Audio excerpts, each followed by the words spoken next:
Hey, what's going on, everyone? CJ here. So, June, it is Men's Mental Health Awareness Month. That's right. Yeah. Look, I get it. There's other things going on too, right? We get the pride stuff going on. Look, if you're following me on Facebook, you're friends with me on Facebook, you know I do a lot of shit posting, but at the end of the day, I don't care what you do uh, under one condition. Just don't be an asshole. That's it. Right?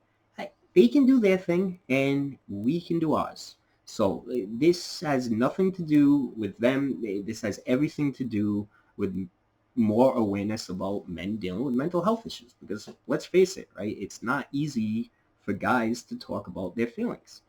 It, it's getting better, but there's definitely still a stigma out there, right? And if you're a guy and you struggle, you know that, especially like if you grew up in a similar way that I did, right? So let's go back to my childhood.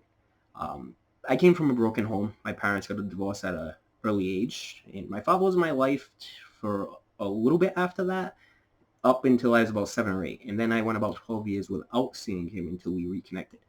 When we reconnected, it was like we didn't skip a beat. There was no anger or no hatred there. Now, as soon as he was ripped from my life, and when I mean ripped, I mean ripped.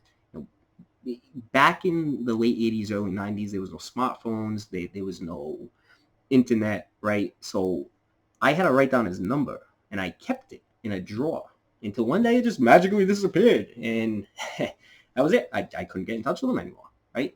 So that's pretty much when it all started happening. I was neglected pretty heavily. I was dropped at my grandparents' house a lot, but I can't say my grandfather was one of the best dudes that I've known. Next to my dad, those two guys left a very positive impact on me as a young kid. Um, but it was still tough. So my disorders, I started experiencing panic attacks first. Yeah, I'll get into that in a little bit. Second came OCD, and then major depression started hitting right before I became a teenager. The anxiety was always there, and it all leads to insomnia. It's brutal. Later on, some PTSD, bipolar, and then the suicidal ideation started kicking in. But I'm going to do separate videos for all of that in ways that I coped and what I've been through, because it's been a rough life. Now, if you know me, you know that I carry myself in a certain way, and I don't know if there's any other guys out there that experience this, but we typically suppress our emotions, right? One thing that my stepfather did do was put me in ice hockey at a young age, which was awesome for me. It really helped get a lot of it out. However, as soon as we started hitting, that was it. I was getting angry. I was very misunderstood. I didn't know what was going on with myself. My doctor at the time was friends with my grandfather and misdiagnosed me with night terrors. So I never got the treatment that I needed. Again, this guy was born in, like, I don't know, 1918 or something, right? So think about it. Doctors back then, they weren't as well versed as they are nowadays when it comes to mental health disorders. So it was the old school, suck it up, that type of treatment.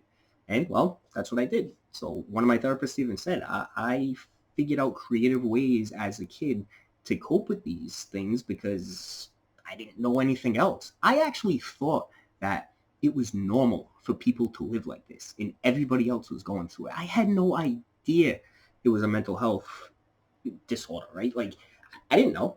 I'm like, oh, okay, yeah, yeah, man, this is tough, but that's life.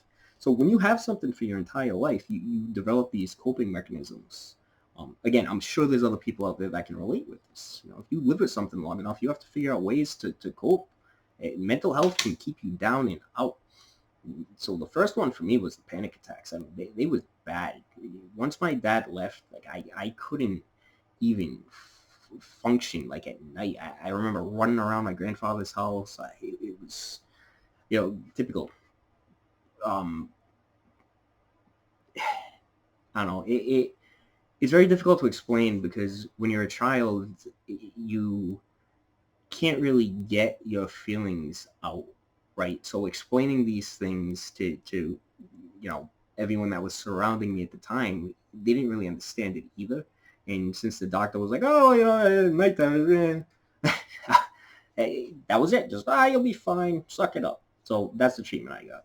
So ways I was coping with this was obviously, sports, ice hockey was huge. Music was one of the biggest things for me. Just listening to music, discovering new music. I had your Walkman back then. I would go into my room and I would just listen to music. And I always wanted to play, which I did end up getting into playing when I was early 20s. However, I did play cello a little bit when I was a kid. That kind of got me going, but I always wanted to play guitar. So once I picked that up, that was it. That became therapy for me. Again, I'll get into all this more later. This is more of kind of an overview introduction because this is something that was very difficult for me to talk about for a very, very long time. Going back to how I carry myself, people see me, and I've had doctors tell me this. They're like, look, you have multiple disorders. They've seen people with one disorder not be able to function. So I am high functioning, and if there's anyone else out there that can relate to that, you understand what it's like. People look at you and they're like, hey, he's fine. Look at him going out there having a good time, right? You have no fucking idea what it's like to deal with this shit, especially when you're a kid.